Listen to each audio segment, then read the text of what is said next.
Mən küsüb gedirəm.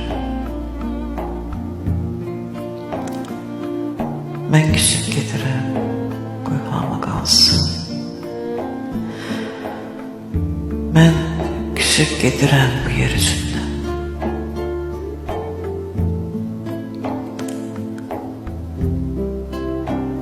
Qızım, qoy dərdlərim anama qalsın. Anaya qoy balam küssün özündən. Dünya ucuz saydıya baha bildi.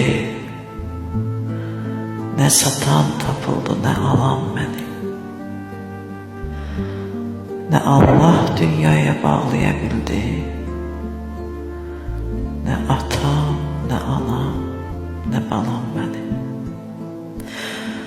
İlahi səndən də sındı ürəyim.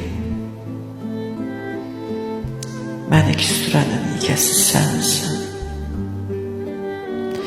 Dünyanın ən uzaq, ələ gəlməyən, boğazdan keçməyən tikəsi sənsən.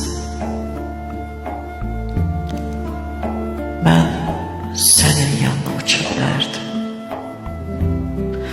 Uçmuram. Uçmuram, beləcə küsüb gedirəm. Mən sənin sirrini aça bilərdim. Açmıram.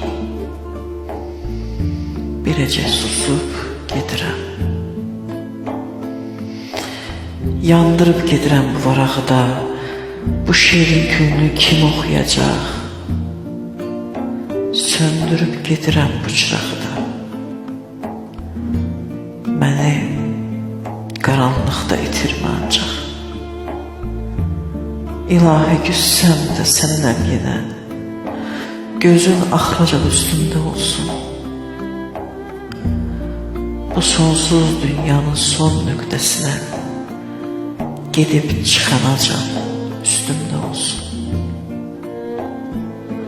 Orada, bu dünyanın lap qırağında, bir nəhəng boşluğun lap qabağında oturub dincimi alaram biraz.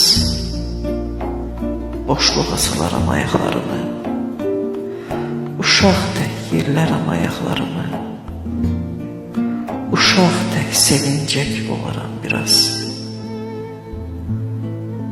Bir ölüm ışığı gəzər üstümdə.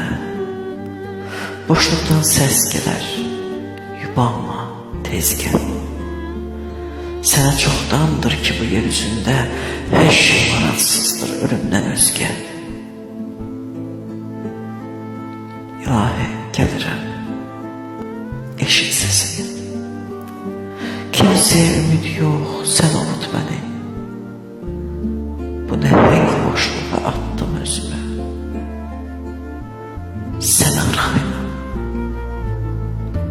özün tut məni. Bu nəhəng boşluğa attım özümü.